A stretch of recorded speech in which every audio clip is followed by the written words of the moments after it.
Oi gente, tudo bem? Você está em mais um episódio do Cast. Eu sou o Lucas e você já deve ter percebido algo diferente, né? Porque hoje minha mãe vai ser entrevistada, a pastora Drica Calvin. E aí, como você tá? Eu tô bem animada para participar dessa gravação com você hoje, hein? Também tô. Hoje a gente vai falar sobre o tema Mulheres que Florescem no Deserto, que também é o tema de um projeto que tá nascendo, né? O livro da minha mãe, Mulheres que Florescem no Deserto. E aí, conta mais da gente pra você. Amém. Esse projeto Mulheres que Florescem no Deserto, ele é um livro de coautoria, né? Nesse, na verdade, eu estou trabalhando como coordenadora de edição. Coordenadora de edição, recrutando novas escritoras para esse novo projeto. Entendi. Como que é coordenar um livro? A gente trabalhando na coordenação, você recruta novas escritoras, né? São mulheres que querem contar suas histórias, que vai contar um testemunho de uma situação onde ela também conseguiu florescer no deserto. Então, eu estou nessa captação dessas novas escritoras, ou seja, é dar à luz a novas escritoras sobre o nosso país. De onde saiu a ideia desse livro? A editora VHF, eles entraram em contato comigo e eles tinham diversos temas, né, quando eles entraram. Porque eu fiz o primeiro livro lá, que foi esse aqui, primeiro. Deixa eu mostrar, gente. Que foi esse storytelling. Eu fui coautora desse livro. Então, aqui eu contei algo maravilhoso que eu aprendi com o Espírito Santo e coisas que o Senhor trabalhou na minha vida. Depois desse projeto de coautoria, o Senhor abriu outra porta, onde agora eu trabalho como coordenadora de edição. Então, se você aí também quer escrever, você quer contar o seu testemunho, se você é uma mulher que floresceu em meio ao deserto, porque tem uma frase muito importante que é sobre esse livro que fala: você pode florescer onde ninguém imagina e transformar a sua dor em propósito. Então, é isso que acontece conosco. Então, este é o segundo livro pela editora VHF. Tá. O que significa florescer no deserto? Florescer em meio ao deserto é quando nós passamos por situações realmente complicadas, né, do dia a dia. A Bíblia fala para nós que o dia bom e o dia mau, ele nasce para todos, para o justo e para o injusto. Às vezes a gente pode passar uma situação de uma grande enfermidade, como eu também já passei, fui acometida por enfermidades. Às vezes é um momento de um distanciamento seu, um esfriamento espiritual, coisas que marcam, né? Às vezes são dores que dá sobre você no seu dia a dia. E através desse livro você pode mostrar que mesmo que tenha acontecido talvez um luto, coisas realmente que pesam sobre nós, que pode ter acontecido algo difícil, mas mesmo assim eu posso florescer, ou seja, eu posso conseguir continuar a dando os frutos, eu posso conseguir continuar a pregar o evangelho, ajudar os que estão ao meu redor, porque a coisa mais difícil, Lucas, é essa, você tá passando um momento difícil e alguém vir buscar de você uma palavra de esperança, buscar uma oração, buscar um conselho. Se você está amargurada por conta do processo do deserto que você está passando, você não quer parar para poder ajudar os outros em meio ao caminho. Porque a gente fala assim, eu estou sem força. Não, olha a minha vida como está, como eu posso ajudar o outro? Mas aí a gente vê o grande mistério, que nesse momento que eu estou nesse deserto, eu floresço quando eu continuo a seguir e cumprir aquilo que o Senhor tem para mim. Então, enquanto eu estou trabalhando, estou cuidando de outros, estou orando, eu estou intercedendo, eu estou aconselhando, o próprio Senhor está cuidando de mim. Então, eu consigo tirar o foco daquele deserto que está tão difícil, daquele problema que está tão difícil, quando eu passo a ajudar o meu próximo, quando eu passo a fazer aquilo que o Pai colocou sobre mim, então eu começo a florescer e começo a ver a bênção de Deus sobre a minha vida. Entendi. Você já tem histórias que te marcaram nesse começo? Ah, sim. Sim, porque eu já tenho algumas escritoras. Nesse livro são quase 20 escritoras novas que nós teremos, né? Mas das escritoras que já estão escrevendo a sua parte para fazer esse livro e fazer o grande lançamento, tem histórias ali que realmente marcam, porque são pessoas que eu conheço também, onde você conhece todo o histórico de superação, de luto, enfermidades, de cura, pessoas que realmente conseguiram crescer mesmo no momento difícil. Então, são histórias assim que mexem lá dentro de nós. Então, qualquer mulher pode florescer mesmo em tempos difíceis? Sim, qualquer mulher. Quando a gente coloca a nossa confiança em Deus. Porque quando a gente foca só a nossa dor e a situação que nos aconteceu, a gente deixa a nossa confiança no Senhor, é impossível a gente conseguir florescer. Eu falo porque dos momentos difíceis que eu passei, das situações difíceis que eu passei, eu só permaneci de pé, só consegui florescer porque a minha confiança estava no Senhor. A minha dependência total estava nele. Então, qualquer mulher pode, se ela colocar a sua confiança no Senhor. Você falou que esse livro é um livro de coautoria, né? E se alguma mulher ainda tem vaga? Tem sim.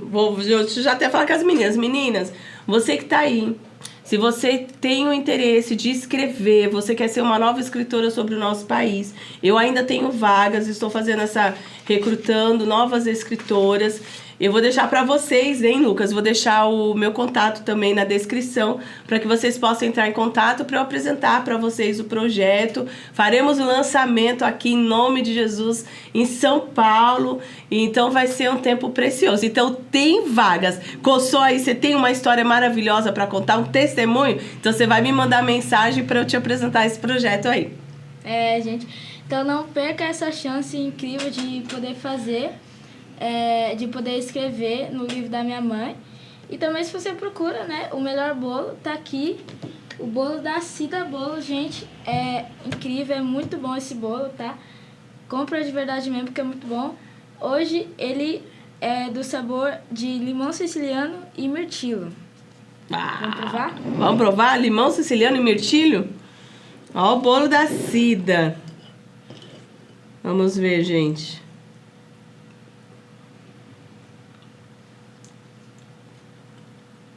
Muito bom. Maravilhoso o bolo. Muito bom, Lucas. Muito bom. Você vai pegar o cupom aí na descrição, hein, gente? Que esse bolo aqui da Cida está maravilhoso. Esse aqui é um dos bolos caseiros. Nós apresentamos aqui para vocês o bolo de festa, mas ela também tem o bolos caseiros pro seu cafezinho da tarde, o seu chá da tarde e bolos de pote também, hein? Essa é a nossa patrocinadora do Dricast. Se uma mulher agora pensa, eu nunca vou conseguir florescer, o que você diria para ela?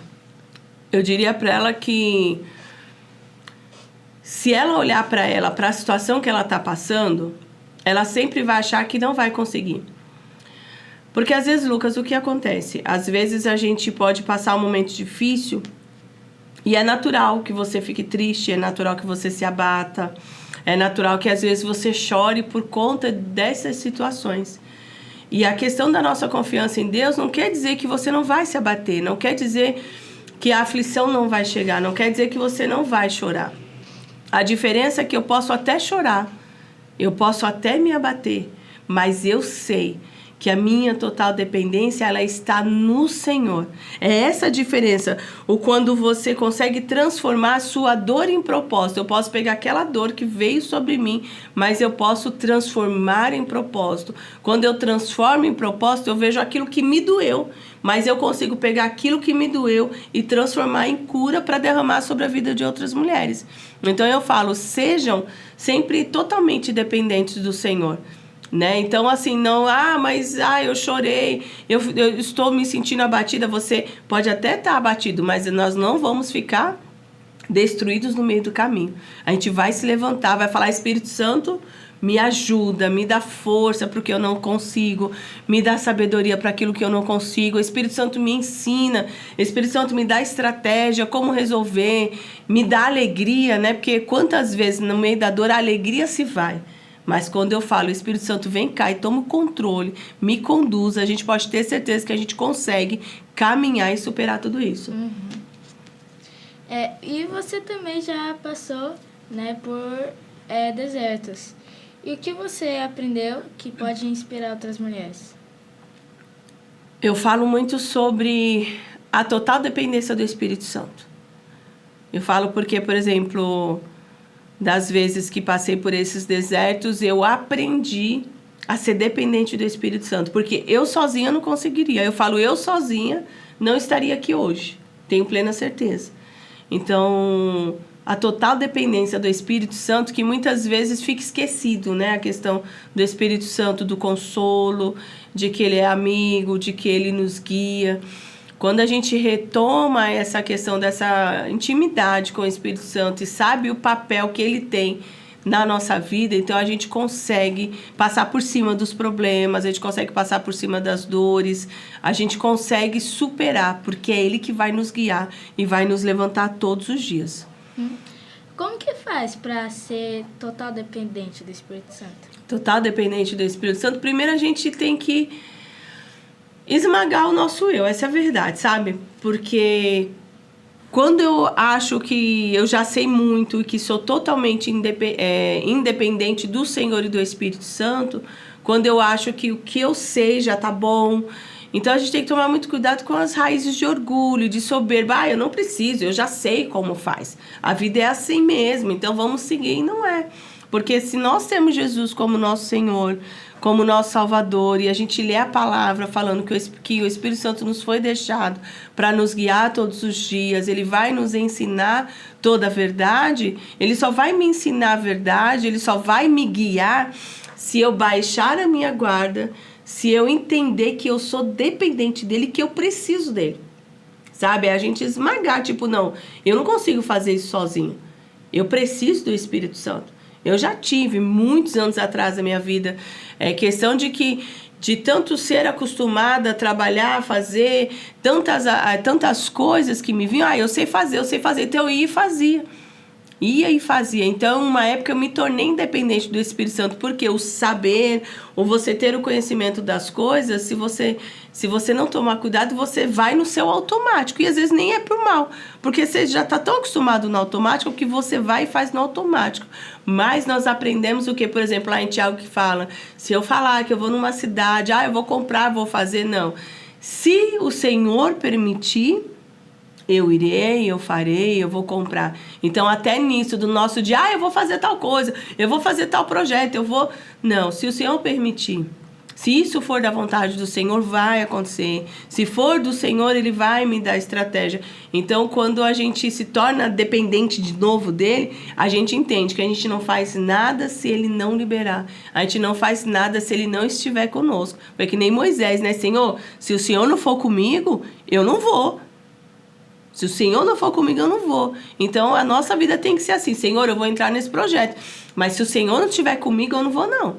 Então, eu preciso do seu aval. Eu preciso que você derrame sobre mim paz. Eu preciso que você esteja comigo. Porque eu posso até ter conhecimento e habilidade para fazer algumas coisas.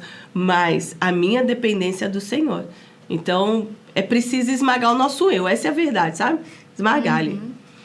Me fala um versículo que mais te inspirou aí nessa jornada.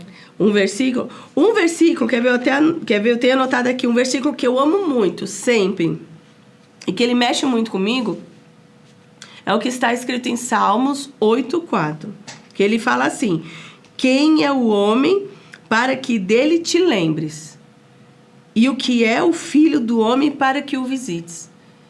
Esse salmo é um salmo que mexe muito comigo, porque quantas vezes eu falo, Senhor, quem sou eu para o Senhor me visitar? Quem sou eu para o Senhor falar comigo? Quem sou eu para sentir a sua presença? E quando eu falo sobre esse versículo, eu me emociono muito, porque eu aprendi o que era caminhar, aprendi o que é caminhar com o Senhor. Antes, é que nem Jó falava, antes eu ouvia, né? Eu conhecia o Senhor de ouvir falar, mas agora eu te conheço de contigo andar.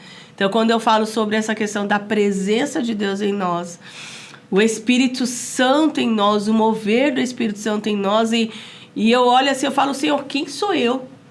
A Adriane, quem é a Drica aqui nessa humanidade, com milhões e milhões e milhões de pessoas nesse planeta, o Senhor falar comigo, sabe? Ele fala, olha, eu estou te escutando, eu te vejo, eu sei quem você é. não tenho palavras. Então, esse é um versículo que mexe sobre essa questão da visitação do Senhor e quem sou eu para que Ele se lembre de mim. É Salmo 8,4. Entendi. Um hábito que você não abre mão agora nessa jornada com Deus. De falar com o Espírito Santo. Eu falo com o Espírito Santo o tempo todo. Espírito Santo. Às vezes até coisas que às vezes eu guardei e eu esqueci, né? Às vezes, mas eu falo, Espírito Santo, me lembra onde foi que eu fiz, onde é que eu coloquei. Mas eu aprendi nessa nova caminhada com o Senhor a pedir orientação para o Espírito Santo para tudo. Então, o tempo todo, sabe? Às vezes fazendo as coisas, eu converso, Espírito Santo, eu não entendi isso, eu li tal coisa, me ensina. Espírito Santo, me dá sabedoria. Então, assim, hoje eu entendi o papel dele na minha vida e esse hábito de falar com o Espírito Santo e de dizer para ele, porque eu falo todos os dias quando eu acordo, eu falo, Espírito Santo, eu te amo. Bom dia, Espírito Santo. Bom dia, Espírito Santo, eu te amo. Então, é um hábito que eu tenho, assim, o tempo todo. Às vezes estou andando e eu falo, Espírito Santo, você é lindo. Como eu te amo. Então, isso é um hábito que, de fato, me enche. E era algo que, se eu parar e ver, há 15 anos atrás, não era assim. Mas de 15 anos para cá, foi uma mudança que eu fui buscando e pedindo para o Espírito Santo, porque eu queria conhecer mais. Então, hoje, eu, o tempo todo, sempre peço a sua orientação, os seus ensinamentos. Eu sempre falo para ele o quanto eu amo e como eu não vivo sem ele. Uhum. Qual que é o segredo para ouvir a voz do Espírito Santo?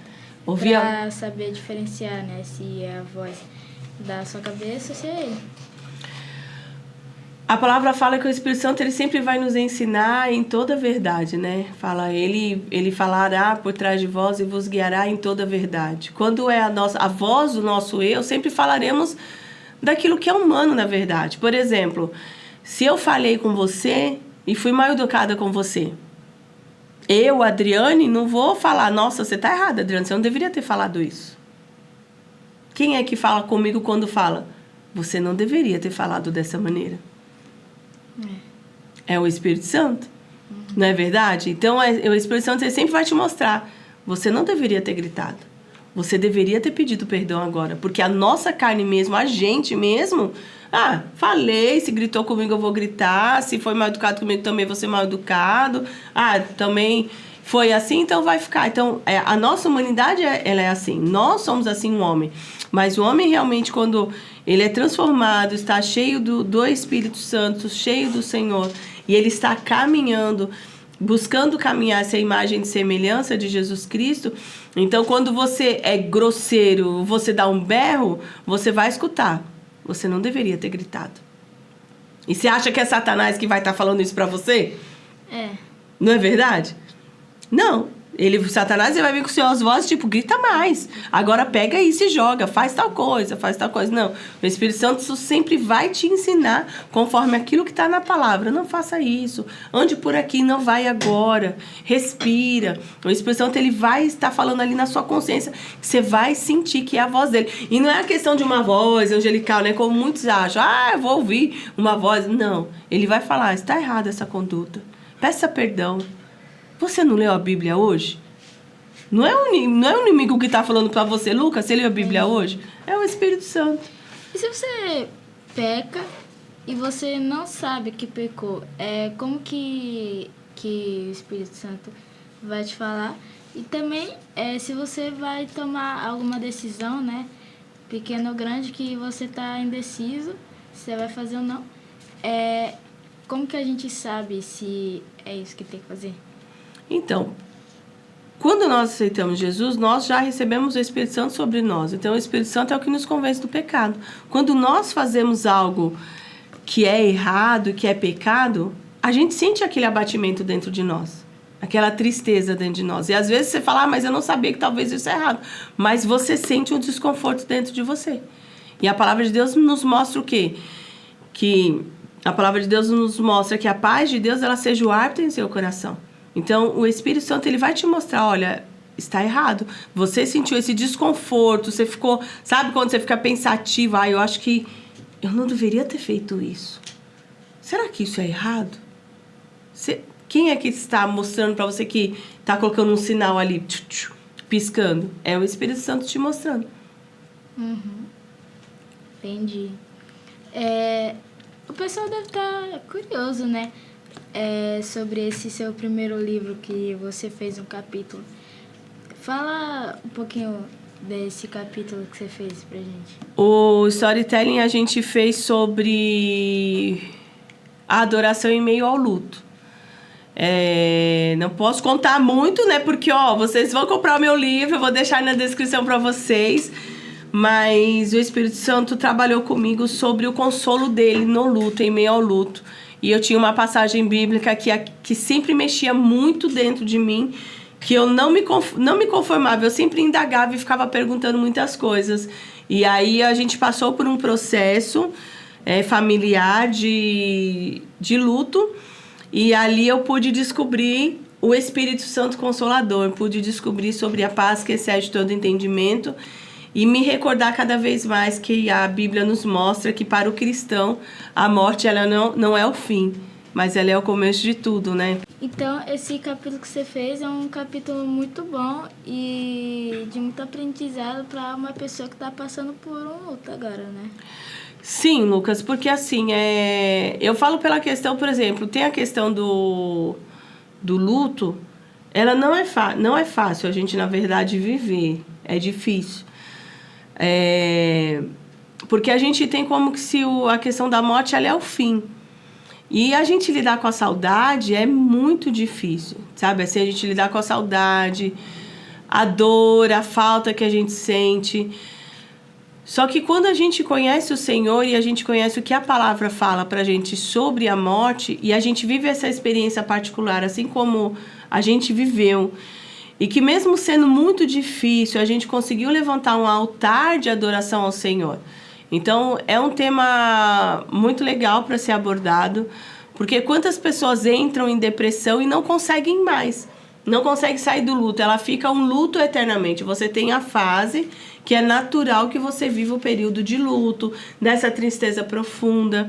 A gente vê pessoas entrando em depressão, mas chega uma hora que a gente precisa sair desse ciclo, né? Porque a gente retoma a vida. Isso, mas não quer dizer que você se esqueceu da pessoa. Não é nada disso. Você vai se lembrar. Tem dia que a gente se lembra, não é? Que a gente dá risada, de que a gente lembra. Mas tem dia que a gente chora também. Tem dia que a gente fica pensativo também.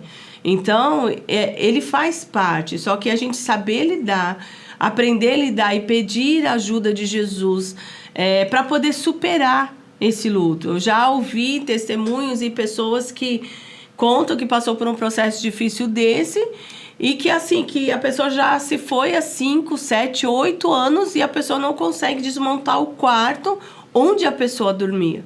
Isso é muito ruim, por quê? Porque a pessoa fica paralisada naquele tempo. E na verdade, mas eu não vou desmontar porque eu não quero acabar com a memória da pessoa. Mas, gente, não é isso. A questão da memória já é o que você foi, o que você viveu, as boas lembranças. Então, por isso que realmente é importante. E a gente, como tendo o Senhor Jesus, a gente mostrar isso para o mundo, né? E falar, olha, o Senhor, Ele entende sua dor. O Senhor, Ele entende o seu choro. O Senhor, Ele entende o seu luto. Mas, se a gente está vivo aqui ainda, é porque existe um propósito em nós. Ainda existe um propósito em nós. No dia que o Senhor chamar a nossa senha, que Ele falou, acabou o propósito na terra, porque quando Ele nos coloca, a palavra fala, quando Ele nos coloca sobre essa terra, todos os nossos dias, eles são contados. Então, aí, por exemplo, aí a gente volta a falar, por exemplo, de mulheres que florescem no deserto, sobre a dor. Quantas histórias de pessoas que conseguiram superar a dor de um luto, né, que conseguiram voltar a caminhar, voltar a trabalhar, voltar a cuidar da vida, ou aquilo serviu de uma inspiração para ajudar outras pessoas. Mas nesse mesmo deserto, dessa árvore que floresceu, que pegou daquela dor e transformou em propósito, tem as árvores que ficaram secas. Tanto que, na capa do livro, ele é um deserto, né, aparece um grande deserto, aparece uma árvore que ela tá toda florida e bem no fundo assim existe uma outra árvore, mas ela está seca. Quando a gente para e vê uma e outra, é a diferença do que cada um decidiu fazer com sua dor. Ou eu decido transformar ela em propósito, Ou eu vou decidir murmurar, sabe? Ir contra Deus e contra as pessoas. Vou decidir aumentar cada vez mais as raízes de amargura sobre mim. Então, assim, a decisão é minha. Ou eu vou decidir transformar essa dor em propósito e florescer para ser cura para outras pessoas, ou eu vou decidir continuar a ser uma árvore ali sem folhas, sem frutos, sem flores, simplesmente porque eu acho que Deus é ruim e que Deus é mau demais por ter me deixado nesse deserto. Tudo é uma questão de escolha, né? E hoje, com todas as coisas que você já vivenciou, né, já passou, quais conselhos que você daria para você mesma de 20 anos atrás? Vixe! De 20 anos atrás. Nossa, meu. Sabe uma coisa que é engraçado, filho? Porque a gente com 20 anos, a gente tem a tendência a achar que a gente já sabe tudo. Já sei, os mais velhos vão dar conselho, não, mas eu sei o que eu tô fazendo. Eu tenho ciência e a gente acha que a gente sabe tudo. E aí a gente vai crescendo, a gente vai amadurecendo, a gente vai vendo e fala, nossa, como eu era, às vezes, inconsequente, às vezes infantil em algumas ações. Hoje eu paro e falo, hoje eu prefiro a mim, hoje eu me prefiro hoje do que quando tinha idade, do que quando tinha 20 anos. Porque a gente vai aprendendo, a gente vai vendo às vezes quanto orgulho tem dentro da gente, o quanto às vezes a gente faz um monte de coisas impensadas, a gente toma atitudes inconsequentes e às vezes são feridas que ficam anos e anos e anos dentro da gente, né? Então o conselho que eu daria seria baixar a bola, porque a gente precisa baixar a bola e falar, Senhor, aplana os meus caminhos e me mostra onde eu devo pisar. Porque a questão da juventude, muitas vezes eu escutei isso lidando com a juventude. E aí, às vezes, muitos jovens falavam assim, mas Dri, se lá atrás você quebrou a cabeça, se lá atrás você sofreu e quebrou a cabeça, faz parte. Você teve a sua história. Então, eu também preciso quebrar a cabeça para ter a minha história. Eu não penso que deve ser assim, porque a questão do você quebrar a cabeça, uma coisa é você se machucar profundamente com as escolhas erradas da juventude que você faz, sabe? Quando você toma suas decisões erradas, as marcas vêm. E às vezes tem marcas que ficam em você por anos. Por anos, às vezes passa 10 anos, 15 anos, 20 anos, 30 anos, você ainda está com aquela ferida por conta de ações da juventude. E se você tivesse olhado para aquele que um dia falhou, que quebrou a cabeça, que teve as cicatrizes da dor e falar, nossa, aquela pessoa me deu essa orientação, falou para eu não ir para esse caminho porque isso não vai ser bom para mim. É tão melhor você ouvir e falar, quer saber? Eu vou ser besta? Vou ser bobo de me machucar e de ter essas cicatrizes? Não, eu não quero. Então, às vezes, o jovem acha que, tipo, mas eu preciso ter cicatrizes, porque eu preciso ter histórias para contar, sabe? Assim, só que às vezes tem tantas dores que a gente não precisa ter.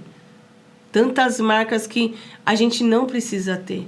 Então, hoje, o meu conselho seria não pensar dessa maneira, sabe? Mas falar, calma aí, se eu escutei um conselho de alguém que um dia falhou, caiu, se machucou e falou para eu não ir por esse caminho, então a Bíblia me mostra que se eu escutar, eu vou ser sábio. Então é melhor eu parar, respirar e pedir orientação de Deus em todas as decisões da minha juventude, para que quando eu chegue à minha maturidade eu não seja uma pessoa toda amargurada, doente, depressiva e cheia de cicatrizes que só me trazem dor.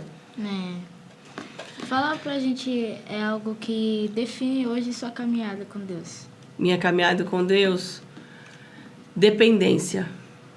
Eu aprendi a ser dependente dele. Literalmente eu aprendi no deserto da vida que eu fui colocada, eu aprendi a ser dependente. Então hoje é dependência. Um livro que te marcou e o que você aprendeu com ele?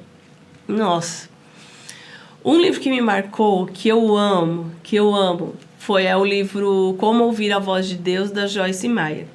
Tenho muitos outros que já li, do Chris Vallotton,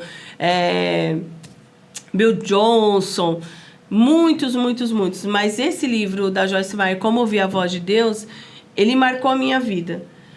Porque eu estava numa fase onde eu estava na igreja, trabalhando para o Senhor e fazendo muitas coisas, mas que é o problema que acontece com muitos. A gente tem agenda lotada na igreja, você tem escalas para fazer, e você se doa tanto para a obra, mas você se esquece do Senhor da obra.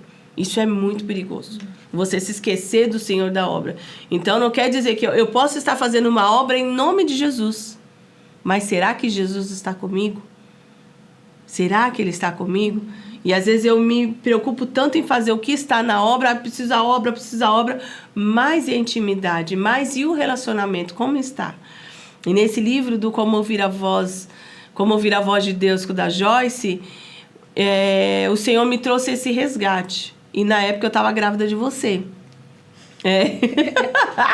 Na época eu estava grávida de você, deveria estar com uns 5 semanas na época. Era uma gravidez recente. E eu lembro que eu li esse livro, eu devorei ele, na verdade li, e o Senhor falou muito comigo. Porque quando eu era muito mais nova, eu tinha esse hábito de sempre perguntar ao Senhor, de falar com o Espírito Santo.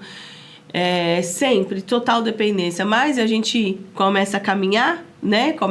Acha que a gente já pode fazer tudo. E aí eu tinha deixado algumas coisas sobre essa questão da intimidade com o Senhor, da intimidade com Jesus. E eu lembro que teve um dia que eu tinha acabado de ler aquele livro e eu parei e falei: Senhor, nossa, eu estou trabalhando para você, mas parece que eu me sinto tão longe, eu não consigo mais ter a conexão que eu tinha com o Senhor. Eu te ouvia, eu conseguia entender claramente os seus comandos. E naquela noite foi uma noite de arrependimento. Eu lembro que eu estava no quarto, deitada na cama. Foi uma noite de arrependimento. Comecei a pedir ao Senhor perdão por esse distanciamento, porque eu estava fazendo a obra em nome dEle. Mas o meu tempo do secreto, o meu tempo de intimidade com Ele, já não tinha, fazia mais tempo. É o perigo de você se tornar profissional do reino. Isso acontece com muitos, isso é muito perigoso. E aí naquela noite eu me arrependi. Conversei com Ele e falei assim: Senhor, o Senhor está vendo que eu quero sair desse ciclo que eu estou, mas eu quero voltar a essa intimidade contigo. Eu queria que o Senhor falasse comigo, como um sinal de que o Senhor está me ouvindo. E aí eu falei para o Senhor: o bebê que está na minha barriga é o titiquinho que só, que era muito novo. Você deveria estar com 5 semanas, era pouco tempo, 5 ou 6 semanas no máximo. E eu falei assim: Senhor, eu queria que o Senhor me mostrasse e falasse para mim o que vai ser o meu filho, o que vai ser esse bebê, porque é seu, então eu quero que o Senhor fale para mim. E fiz a minha oração e fui dormir. No que eu dormi, eu sonhei que eu estava numa sala de parto e uma amiga nossa, enfermeira, entregou um bebê no meu colo, e eu olhava esse bebê grande no meu colo, e eu olhava assim, e aí essa pessoa falava assim: Dri, qual vai ser o nome? Qual vai ser o nome? E eu não sabia qual era o nome, eu ficava olhando. E aí, quando ela saiu, ela falou: olha, eu vou pegar os documentos e eu vou voltar. E aí você me fala o nome. Eu falei: tá bom. Quando ela saiu, ela era uma enfermeira, quando ela saiu da sala, eu ouvi a voz do Senhor. Ouvi, literalmente. Nessa foi. E ele falava assim: ele será um menino. Ele se chamará Lucas. Ele é meu. E aí eu acordei correndo. Quando eu vi, eu estava sentada na cama, chorando demais. E eu falei: meu Deus, é um menino, eu não acredito, é um menino. Aí acordei, seu pai correndo: é menino. E ele falou: como assim? Eu falei: o Senhor acabou de falar comigo, é um menino e ele vai se chamar Lucas. E aí esse foi o seu nome, porque o seu nome ia ser Davi ou Asaf. Ia ser Davi ou Asaf. E aí nesse dia eu tive essa experiência com o Senhor. Então esse livro marcou de novo um novo tempo na minha vida. Como Ouvir a Voz de Deus, de Joyce Meyer. Legal. E é muito verdade isso que você falou, né? Das pessoas fazerem muito das coisas para igreja, muita coisa. Não que não possa fazer, mas é importante. Mas se concentrar só nisso, né? Mas tem que também ter o seu momento com Deus, né? Nunca se esquecer de fazer isso, né? Porque senão você acaba virando um funcionário da igreja, não é isso, né? Isso. Você tem que ser servo de Deus na casa dele. É isso mesmo. Assim, você tem que fazer as coisas em nome dele, mas o Senhor tem que estar com você. Nós precisamos ser conhecidos no céu. Não é só, eu faço. Antes do fazer, eu preciso me encher, eu preciso buscar, eu preciso ter o meu secreto, eu preciso me consagrar, jejuar, eu preciso pegar a Bíblia não só para pregar ou para ensinar alguém, mas eu preciso pegar a Bíblia para ser ministrada pela palavra. Essa é a diferença. É, verdade. É verdade. Fala pra gente um versículo que te inspira. O versículo que me inspira é o Salmo 8,4 que eu falei. O que é o homem para que dele se lembre e o que é o filho do homem para que ele te visite. Esse marca a minha vida. Entendi. Um lugar onde você descansa. O lugar onde eu descanso, sabe, quando eu chego na igreja. É sério, quando eu chego na igreja, eu amo chegar na igreja e, sabe, começar a escutar o instrumental. Quando o instrumental começa a tocar, geralmente eu paro, fecho os olhos e ali eu respiro. É como que eu sinto a paz de Deus, o descanso dele que vem sobre mim. São os momentos que eu sinto pleno descanso na minha vida. Uma comida que você ama. Pizza! Muito Pizza. Uma mania engraçada que você tem. Uma mania? Eu não cubro o meu pé pra dormir. O meu pé sempre... Gente, é sério. O meu pé fica de fora. Pode estar o frio que for. Se eu cobrir o pé, eu não consigo dormir. Eu fico com os pezão lá pra fora. Falando de mania engraçada, fala pra gente uma história engraçada que você teve. Uma história engraçada? Uau! Uma coisa legal, engraçada. Por exemplo, uma questão ministerial. Quando o Senhor me disse, algum tempo atrás, Ele falou assim, olha, eu vou começar a abrir a sua agenda, né, de pregação. Eu falei, amém, Senhor, amém, eu vou onde o Senhor falar, beleza. E aí, na época, eu conheci uma pastora, que hoje é minha grande amiga, que é a pastora Sayonara. E ela falou assim, eu sou da igreja tal. Na época, ela era de uma igreja assembleia. Você sabe onde é? Eu falei, eu sei onde é. Aí, me convidou para ir pregar. Tá bom. Cheguei na igreja que era uma assembleia. E quando eu cheguei lá, o culto já tinha começado. Aí eu falei, meu Deus do céu, o culto já começou? Será que me passaram o horário errado? Fiquei preocupada. Aí fui na irmã da recepção e falei, irmã, desculpa, eu vi que o culto já começou, eu vou ministrar a palavra. Com quem eu falo, não sei o quê. Ela olhou assim. Não é você que vai ministrar a palavra, não. Aí eu, lógico, irmã, sou eu que vou ministrar, eu sou a pastora Drica. Meu Deus. Eu sou a pastora Drica. Ela olhou. Não, aí ela pegava o celular, olhava a foto. Não, mas nessa foto você tá muito diferente. Tipo assim, realmente totalmente diferente. Aí eu, meu Deus do céu. Aí nisso, da pastora da igreja, que era na época a pastora Sá, ela pegou e me ligou. Pastora Adri, onde você tá? Eu falei, eu tô aqui na igreja. Então, estão me falando que é outra pessoa que vai pregar e eu não te encontro. O culto já começou. Ela falou, não, o culto não começou, eu tô te esperando.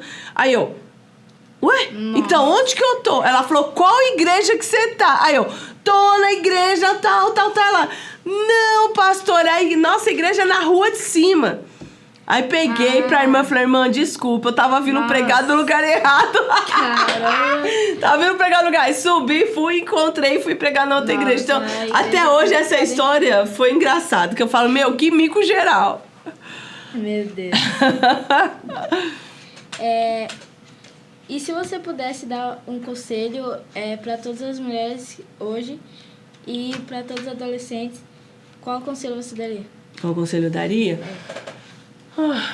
Que, assim como nós falamos, as dores que vêm sobre nós, a decisão que a gente toma sobre o que nós faremos com o que fizeram com a gente ou com o que falaram, a decisão sempre vai ser nossa. Porque você pode até escutar muitas coisas que não são verdadeiras a teu respeito. Mas sabe, o mais importante é que Deus, Ele sabe, Deus, Ele conhece, Deus, Ele é o justo juiz. Deus é aquele que te sonda o tempo todo.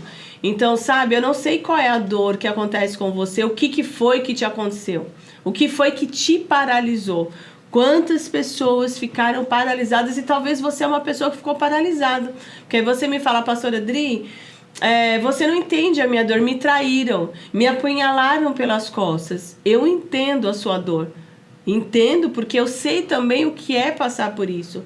Mas eu só consegui caminhar, eu só consegui andar, eu só consegui ver tudo colorido de novo, eu só consegui ter alegria em Deus quando eu entreguei a minha causa a Ele. Então talvez você está aí com uma causa, com uma situação muito difícil. Eu quero te falar, entrega ao Senhor. E fala, Senhor, o Senhor é o justo juiz. O Senhor é o pastor das ovelhas. Então, cuida de mim nessa hora. Então, entrega nele, sabe? Abre mão. Ai, mas eu não vou perdoar. Eu não vou fazer isso porque me ofenderam. Enquanto você não libera, quem está aprisionado é você. Sabe o que você faz? Libera. Libera diante do Senhor e deixa Deus cuidar. Porque Deus, ele sempre vai ser o justo juiz.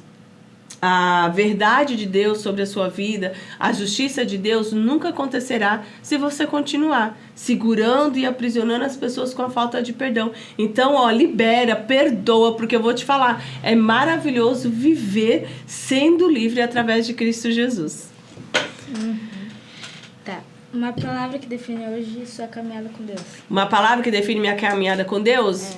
Intimidade. Intimidade? Intimidade. Entendi. Hoje, gostei muito da entrevista com você. Foi muito legal ter conversado com você, né? Uhum. Ter feito... ter sido entrevistador por um dia. Sim. E tudo que a gente falou hoje, né? Que agregou para a vida das pessoas também, né? Então foi muito bom estar com você hoje. E, gente, não esquece, cupom TRICAST para pegar cupom de desconto no bolo da Cida Bolos. Se você quiser entrar também para ser uma coautora do livro da minha mãe, Mulheres que Florescem no Deserto, procure o contato dela também. E é isso aí. Eu que agradeço, Lucas, por essa entrevista. Foi muito legal estar sendo entrevistada por você. E eu quero te agradecer por tudo, porque você sempre me incentivou muito. Você sempre falou, mãe, você está fazendo muitas coisas, faz os projetos que o Senhor disse que te deu, conclua todos os projetos. E o escrever foi um desses projetos que você me incentivou muito. Que o Senhor te abençoe, que você seja um grande homem de Deus nessa terra, cheio do Espírito Santo, que você viva o melhor de Deus. E eu sei que tenho uma grande responsabilidade, porque quando ele me disse no sonho, ele se chamará Lucas e ele é meu. Então eu sei essa responsabilidade de cuidar de você, te amar e te direcionar no caminho. Então foi muito bom. Vamos dar um tchau, então. Obrigada, que o Senhor abençoe a sua vida também, e que o seu canal e esse podcast cresçam muito mais. E é isso, gente. Até o próximo Nutrecast e tchau.